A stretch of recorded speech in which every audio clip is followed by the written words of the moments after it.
Hello students. अब तक हमने फर्स्ट यूनिट के अंदर फिजिकल वर्ल्ड के बारे में पढ़ा। हमने बेसिकली पढ़ा कि हमने फिजिक्स के अंदर पढ़ना क्या क्या है। ठीक है, आज हम सेकेंड यूनिट शुरू करेंगे।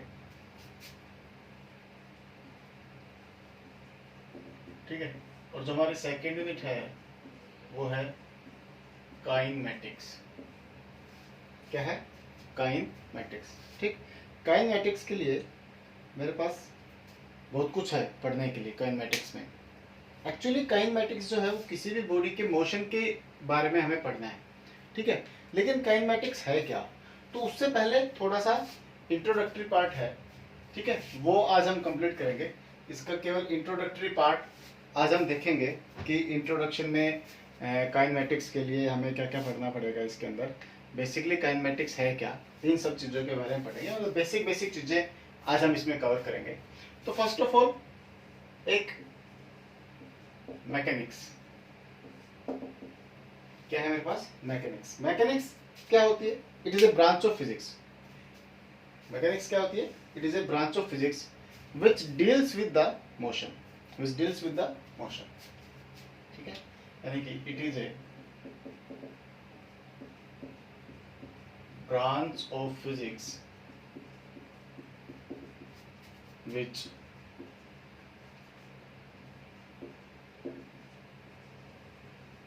deals with the motion of a body.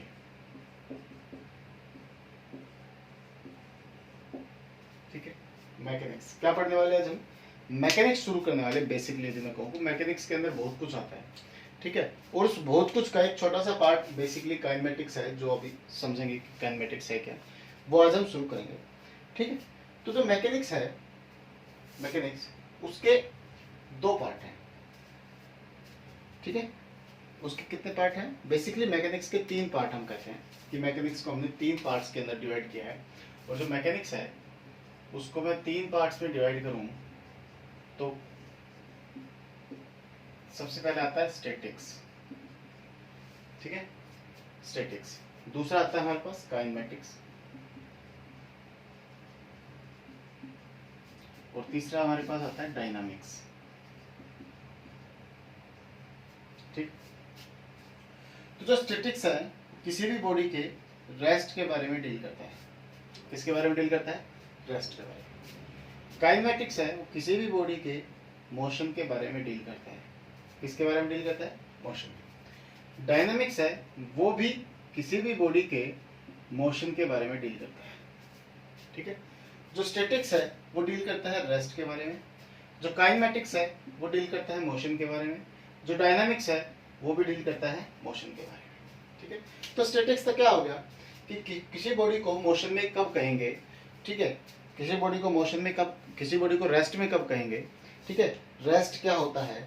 Rest के लिए हमें किसी चीज को डिफिनेशन में कहूँ कि पहले सबसे पहले हम पढ़ते हैं। देखो इधर दो बातें लेते हैं, एक हमारे पास रेस्ट है, दूसरा हमारे पास मोशन है। ठीक है, तो मैं किसी चीज को रेस्ट पे क्या कहूंगा?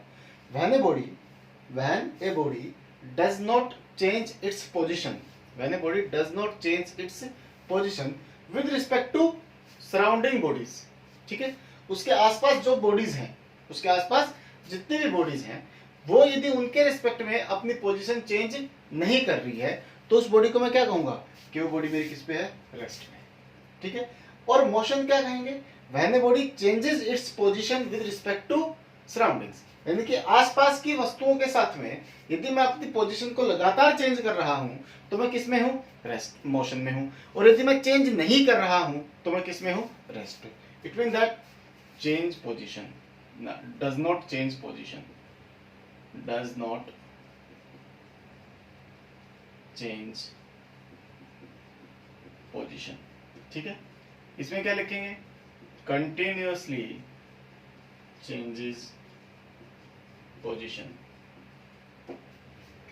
ठीक है, यदि कंटिन्यूअसली पोजीशन चेंज हो रही है तो मोशन होगा, और यदि कंटिन्यूअसली पोजीशन चेंज नहीं हो रही है, पोजीशन चेंज ही नहीं हो रही है, तो क्या होगा? रेस्ट होगा। ठीक है, अब बात करते हैं इधर। तो स्टैटिक्स क्या होगा? व्हेन द बॉडी रेस्ट के ऊपर हो और उसके बारे में हमें पढ़ना है कि भैया वो बॉडी रेस्ट में है, वो बॉडी रखी हुई है, क्यों रखी हुई है, किस कारण से रखी हुई है, इन सब चीज़ों के बारे में पढ़ना क्या कहलाता है, स्टैटिक्स कहलाता है। ठीक है। काइनेमेटिक्स के अंदर हम मोशन के बारे में पढ़ते हैं। किसके बारे में पढ़ते हैं, मोशन के बारे में, कि कोई बॉडी कैसे चल रही है, उसकी स्पीड कितनी है, उसने कितनी डिस्प्लेसमेंट तय की है, उसने कितनी डिस्टेंस तय की है, उसका एक्सेलरेशन कितना है, वगैरह वगैरह, ये सब चीज़ें इसके अंदर पढ़ेंगे। ठीक है। डायनामिक्स में मोशन पढ़ते हैं, ठीक है, काइनेमेटिक्स में मोशन पढ़ते हैं। Then what is the difference between kinematics and dynamics. तो इन दोनों के बीच में डिफरेंस क्या है कि जो डायनामिक्स है उस डायनामिक्स के अंदर मैं पढ़ता हूँ रीजन ऑफ मोशन। क्या पढ़ता हूँ, reason of motion. Reason of motion क्या होगा कि किसी बॉडी को चलने के लिए एक्सेलरेशन की आवश्यकता होती है। किसकी आवश्यकता होती है, एक्सेलरेशन की। और यदि एक्सेलरेशन वहां पे है, जिस बॉडी के अंदर एक्सेलरेशन है, तो इसका मतलब क्या हो गया कि उसके ऊपर फोर्स लगाया गया है। क्या लगाया गया है, उसके ऊपर फोर्स। ठीक है। यानी कि यदि मैं इस बॉडी के ऊपर रिस्पेक्टेड फोर्स लगाऊंगा, ठीक है, तो वो बॉडी चलेगी, अदरवाइज नहीं चलेगी। तो दिस इज द रीजन कि इस बॉडी के ऊपर इतना फोर्स लगाया तो इसके अंदर इतना एक्सेलरेशन प्रोड्यूस हुआ, इसकी वजह से उसने इतनी वेलोसिटी गेन की और तब वो चल पाई। वहां पे इतना फ्रिक्शन लग रहा है, वगैरह वगैरह, सारी बातें हम मोशन के अंदर पढ़ते हैं। ठीक है, सारी बातें। तो बेसिकली डायनामिक्स क्या है, डायनामिक्स केवल डायनामिक्स के अंदर हम क्या पढ़ते हैं, what is the reason of motion. जैसे कोई गाड़ी चल रही है, तो उस गाड़ी के चलने की वजह से, जब वो गाड़ी चल रही है तो उस गाड़ी में उसका टायर घूमता है, तो टायर जब घूमता है तो उसके ऊपर टॉर्क लगता है। क्या लगता है, टॉर्क। तो उस टायर के ऊपर कितना टॉर्क हमने अप्लाई किया, ठीक है, उस टायर का कितना रोटेशन था, ठीक है, उस टायर का कितना रोटेशन था, उस टायर ने कितनी डिस्प्लेसमेंट तय की, ठीक है, और इन सब रोटेशन की वजह से डिस्प्लेसमेंट जो आई, उसकी वजह से वो गाड़ी यहाँ से कैसे वहां तक पहुंच गई। ठीक है। तो इन सब चीजों के बारे में पढ़ना क्या कहलाता है, डायनामिक्स।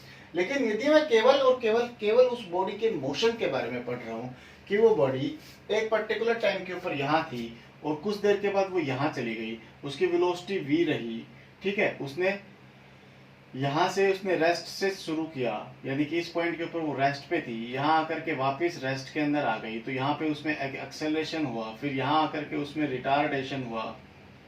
ठीक है, क्या हुआ, रिटार्डेशन हुआ। तो इन सारी चीजों के बारे में पढ़ना, केवल इन चीजों के बारे में पढ़ना, यानी कि मैं केवल मोशन के बारे में पढ़ रहा हूँ।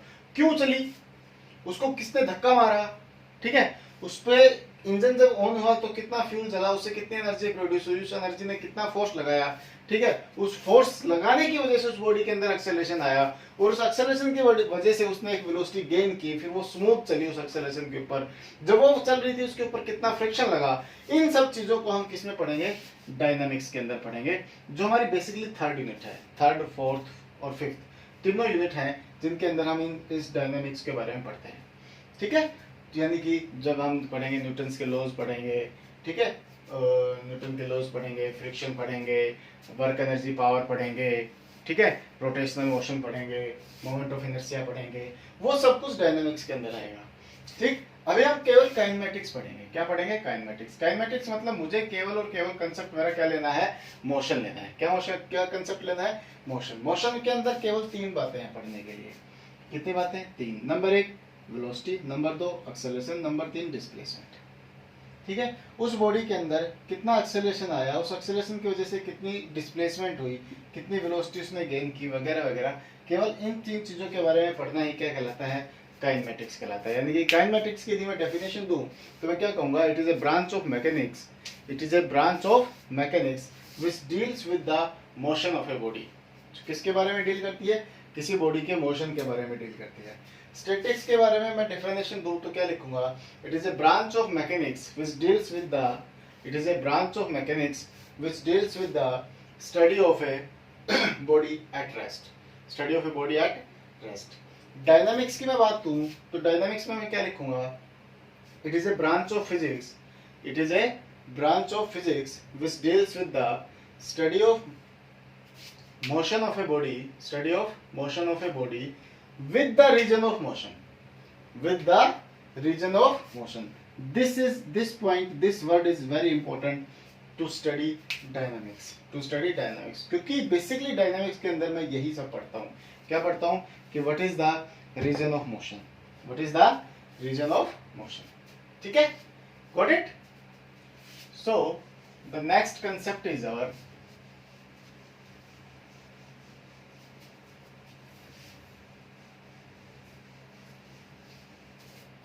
rest and motion.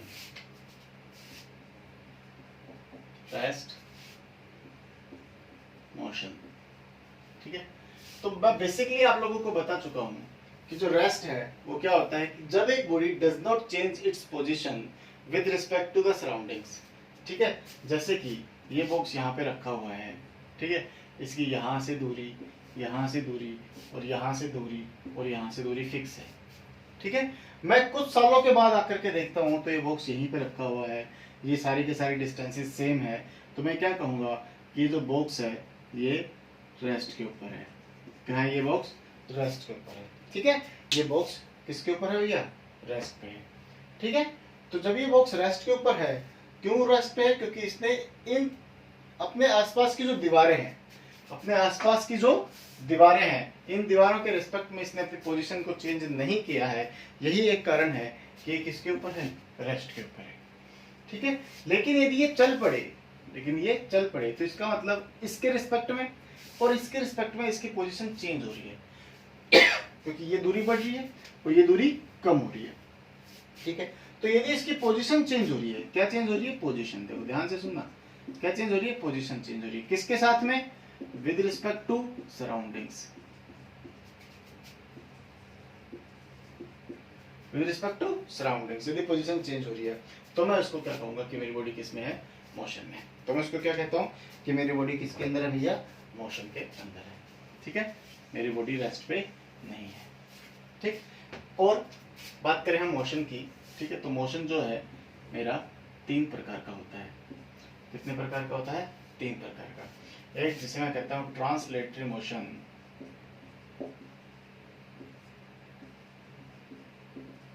एक जिसे मैं कहता हूं रोटेटरी मोशन या सर्कुलर मोशन, ठीक है, और एक जिसे मैं कहता हूं ओसिलेटरी मोशन।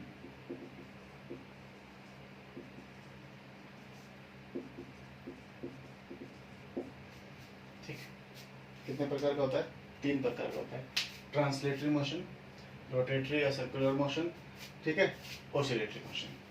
ट्रांसलेटरी मोशन के अंदर क्या होता है कि जब एक बॉडी स्ट्रेट लाइन में चलती है, ठीक है, मतलब यहाँ थी और यहाँ से चल के यहाँ आ गई, ठीक है, तो सीधी जा रही बॉडी, कैसा रही? सीधी, तो ये कैसा मोशन हो गया? ट्रांसलेटरी मोशन हो गया। ठीक है, रोटेटरी मोशन या सर्कुलर मोशन क्या होता है? इस मोशन के अंदर क्या होता है कि मेरी बॉडी घूम रही है इन ए सर्कल, मेरी बॉडी इस सर्कल के अंदर घूम रही है। ठीक है, ये एक कार है जो ऐसे घूम रही है। ठीक है, रोटेटरी मोशन क्या होगा कि यहाँ पे फिक्स है और पंखा घूम रहा है, इस पॉइंट के ऊपर फिक्स है और इस एक्सिस के अक्रॉस, इस एक्सिस के अक्रॉस मेरे पंखा घूम रहे हैं, मेरे पंखा घूम रहे हैं, तो क्या होगा? सर्कुलर या रोटेटरी मोशन। सर्कुलर रोटेटरी 2 प्रकार का होता है। एक खड़े खड़े घूमना, एक क्या हो गया? खड़े खड़े घूमना। ठीक है, एक क्या हो गया? किसी भी सर्कल के ऊपर घूमना, किसी भी सर्कल के ऊपर घूमना। जैसे हम पार्क में जाते हैं, ठीक है, एक सर्कल बना हुआ है, उस सर्कल के ऊपर हम घूम रहे हैं, उस सर्कल के चारों तरफ हम चक्कर लगा रहे हैं। ठीक है, वो क्या है? सर्कुलर मोशन है। वो क्या है? सर्कुलर मोशन है। ठीक है, मैं ऐसे खड़ा हूं, मैंने अचानक से इधर देखा, ठीक है, तो मेरी गर्दन ऐसे घूम गई, गर्दन ऐसे घूम गई, तो वो क्या है? वो सर्कुलर मोशन है। वो भी क्या होगा? सर्कुलर मोशन होगा। ठीक है, ओसिलेटरी मोशन क्या होता है? ओसिलेटरी मोशन होता है back and forth, back and forth या to and fro, to and fro motion. To and fro या बैक एंड फोर्थ मतलब आगे पीछे होना एक फिक्स पॉइंट के चारों तरफ, जैसे घड़ी का पेंडुलम होता है ये। ठीक है, जैसे घड़ी का पेंडुलम होता है, एक पर्टिकुलर एक्सिस है, उस एक्सिस के चारों तरफ, उस एक्सिस के आगे पीछे, चारों तरफ नहीं, केवल आगे पीछे। ठीक है, जैसे एक कदम मैंने आगे रखा, फिर पीछे रखा, फिर पीछे गया, तो जो बीच वाला कदम है उस कदम के चारों आगे पीछे मैं हो रहा हूँ, कंटिन्यूसली हो रहा हूँ, तो ये वैसे ये मोशन कौन सा हो गया? ये मोशन मेरा ओसिलेटरी मोशन हो गया। ठीक है, तो मोशन कितने प्रकार का होता है? 3 प्रकार का होता है बेसिकली। क्लियर है? समझ आया? अच्छा, अब आगे मैं इसकी बात करूं तो जो ट्रांसलेटरी मोशन है उसको हमने 3 भागों में बांटा on the basis of dimensions. ठीक है, जो ट्रांसलेटरी मोशन है, कौन सा मोशन है? ट्रांसलेटरी मोशन उसको हमने 3 भागों में बांटा on the basis of dimensions. 1 dimensional motion पहला, 1 डायमेंशनल मोशन दूसरा, 2 डायमेंशनल मोशन और तीसरा 3 डायमेंशनल मोशन। ठीक है, तो 1 डायमेंशनल मोशन क्या हो गया, सबसे पहले उसकी बात करते हैं। सपोज करो कि मेरा एक एक्सिस है, ठीक है, और मुझे मेरे मोशन को एक्सप्रेस करने के लिए केवल एक्स एक्सिस चाहिए कि एक पर्टिकुलर पॉइंट के ऊपर मेरी बॉडी x1 पोजीशन पे थी और कुछ देर के बाद कहाँ पहुंच गई, x2 के ऊपर पहुंच गई।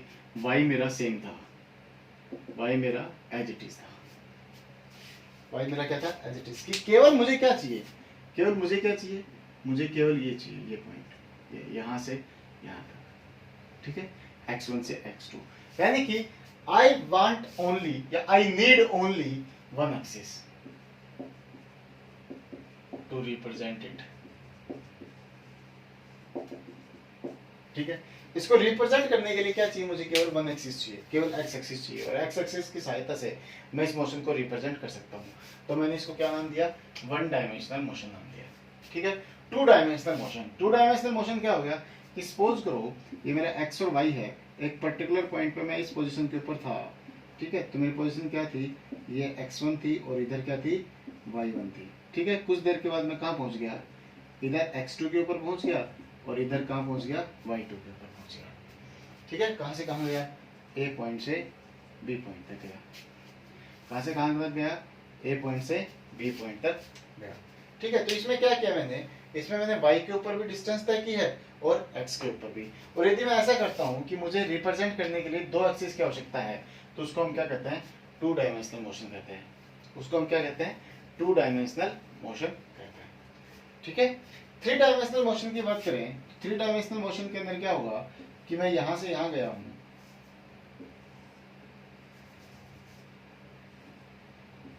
ठीक है, मुझे x भी चाहिए, मुझे y भी चाहिए और मुझे z भी चाहिए।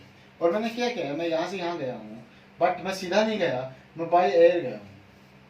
मैं कहां से कहां गया हूं, A to B गया हूं, लेकिन A to B सीधा नहीं गया, चल के नहीं गया, बाय एयर गया हूं, जंप मार के गया हूं। ठीक है, तो जब जंप मार के गया हूं तो मैंने क्या किया, मैंने x के ऊपर एक डिस्टेंस तय की है, ठीक है, मैंने y के ऊपर एक डिस्टेंस तय की है और साथ ही साथ मेरी हाइट भी बढ़ी है। तो हाइट को रिप्रेजेंट करने के लिए हम क्या यूज करते हैं, Z axis. Basically normal cases के अंदर हम जेड एक्सिस यूज करते हैं। तो मैंने क्या किया, मैंने 3 चीजें यूज की। ठीक है, तो उस मोशन को रिप्रेजेंट करने के लिए मुझे क्या चाहिए, मुझे एक्स भी चाहिए, मुझे वाई भी चाहिए, मुझे जेड भी चाहिए। और यदि ऐसा है तो इस प्रकार के मोशन को हम क्या कहते हैं, 3 डायमेंशनल मोशन कहते हैं। क्या कहते हैं हम इस प्रकार के मोशन को, 3 डायमेंशनल मोशन कहते हैं। ठीक है, तो ये क्या था, this is the basically the introductory part two the kinematics. Kinematics में जाने के लिए मुझे इन चीजों के बारे में पता होना चाहिए। ठीक है, और फर्स्ट चैप्टर के अंदर हम केवल 1 डायमेंशनल मोशन पढ़ेंगे। क्या पढ़ेंगे, 1 डायमेंशनल मोशन पढ़ेंगे। ठीक है, तो 1 डायमेंशनल मोशन पढ़ने के लिए सबसे पहले मुझे पता होना चाहिए कि डिस्टेंस क्या होती है, डिस्प्लेसमेंट क्या होती है, स्पीड क्या होती है, वेलोसिटी क्या होती है। ठीक है, और स्पीड, वेलोसिटी, ये सब चीजें क्या होती है। और ये हमारे पास जो मोशन है, उस मोशन को हमने 2 प्रकार से, बेसिकली 2 भागों में बांटा। ठीक है, देखो जो मोशन है, उस मोशन को हमने 2 प्रकार से बांटा। ठीक है, मोशन, इस मोशन को हमने 2 भागों में बांटा। ठीक है, और वो 2 भाग कौन कौन से हो गए, एक हो गया यूनिफॉर्म मोशन और एक हो गया नॉन यूनिफॉर्म मोशन। ठीक है, यूनिफॉर्म मोशन क्या हुआ, when a body travels A distance from A to B with a same velocity, या मैं ये कहूं वेलोसिटी इज कांस्टेंट, एक ही बात है। यदि मैं सेम कह लूं या मैं कांस्टेंट कह लूं, यानी कि A से B पे गया, A से B पे जब मैं गया तो वेलोसिटी क्या थी, कांस्टेंट थी। क्या थी, वेलोसिटी कांस्टेंट। ठीक है, तो इस प्रकार के मोशन को हम क्या कहेंगे, यूनिफॉर्म मोशन कहेंगे। ठीक है, और नॉन यूनिफॉर्म मोशन क्या हो गया, नॉन यूनिफॉर्म क्या हो गया कि जब मैं A से B पे गया, तो सपोज कर लो कि रास्ते के अंदर बहुत सारे गड्ढे थे, तो मेरी वेलोसिटी अप एंड डाउन हो रही थी, तो velocity is not equal to constant, my velocity is not constant. यदि मेरी वेलोसिटी कांस्टेंट नहीं है, कांस्टेंट नहीं है, तो वो क्या हो गया, नॉन यूनिफॉर्म मोशन हो गया। बट सपोज करो आजकल सड़कें सारी नई बन चुकी हैं, तो सड़कें स्मूथ है और मैं बिल्कुल कांस्टेंट वेलोसिटी के साथ चल रहा हूँ, ठीक है, मुझे वेलोसिटी कम ज्यादा करने की आवश्यकता नहीं है, तो वेलोसिटी मेरी कांस्टेंट है, तो ये वाला मोशन क्या हो गया, यूनिफॉर्म मोशन हो गया, और ये वाला मोशन क्या हो गया, नॉन यूनिफॉर्म मोशन हो गया। ठीक है, अब यूनिफॉर्म मोशन है तो यदि मैंने इसको इक्वल टाइम के अंदर बांट लिया कि ये 5 सेकंड में, ये 5 सेकंड में, ये भी 5 सेकंड में और ये भी 5 सेकंड में है, तो इस 5 सेकंड के अंदर मैंने सपोज करो कि x डिस्टेंस तय की है, तो इसमें भी कितनी दूरी तय करूंगा, x, इसमें कितनी दूरी तय करूंगा, x, इसमें भी कितनी करूंगा, x। तो क्या आया कि each and every part period के अंदर मैं सेम डिस्टेंस तय कर रहा हूं। ठीक है, क्या निकल के आया मेरे पास, ईच एंड एवरी पीरियड के अंदर मैं इक्वल डिस्टेंस तय कर रहा हूं। ठीक है, और यदि मैं इक्वल डिस्टेंस तय कर रहा हूं तो वो मोशन क्या होगा, यूनिफॉर्म। तो यूनिफॉर्म मोशन की डेफिनेशन क्या कहते हैं हम, कि when a body travels equal distance, when a body travels equal distance in equal interval of time, when a body travels equal distance in equal interval of time, then the body is said to be in uniform motion, then the body is said to be in uniform motion। ठीक है, दूसरा क्या है, दूसरा case क्या है, non uniform motion. Non uniform motion में velocity up and down हो रही है, तो यदि मैंने इनको 5-5 सेकंड के हिसाब से बांट दिया है, तो हर 5 सेकंड के अंदर वो दूरी x तय करे, ये जरूरी नहीं है, ये जरूरी नहीं है। तो each and every time period के अंदर मेरे पास जो डिस्टेंस ट्रेवल किया है उसकी वैल्यू अलग अलग है। पहले में x दूरी तय की, दूसरे में y, तीसरे में z, चौथे में w। ठीक, तो यहाँ पे यदि डिस्टेंसेस अलग अलग हो गई तो मैं क्या कहूंगा, when a body does not travel equal distance, when a body does not travel equal distance in equal interval of time, तो उसको हम क्या कहेंगे, then the body is said to be in uniform non uniform motion. ठीक है, when a body does not travel equal distance in equal interval of time, तो उसको मैं क्या कहूंगा, नॉन यूनिफॉर्म मोशन। क्या कहूंगा उसको मैं, non uniform motion, then the body is said to be in non uniform motion. ठीक है, in first chapter we will study about uniform motion. क्या पढ़ेंगे, यूनिफॉर्म मोशन। ठीक है, और यूनिफॉर्म मोशन के लिए भी हम केवल क्या पढ़ेंगे, motion in a straight line, motion in a straight line, हम केवल और केवल क्या पढ़ेंगे, motion in a straight line. ठीक है, तो in first information is here कि we will going to study only motion in a straight line. In first chapter हम केवल motion in a straight line पढ़ेंगे, लेकिन उन सब के लिए हमें छोटी छोटी बातें पता होनी चाहिए, और ये छोटी छोटी बातें यदि हमें पता होंगी तो मोशन के बारे में पढ़ना बहुत आसान हो जाएगा। ठीक है, तो उम्मीद है कि ये इंट्रोडक्शन पार्ट आपको समझ आया होगा। ठीक है, इसको अच्छे से नोट करना है, नोटबुक में लिखना है। ठीक, okay, thank you and all the best.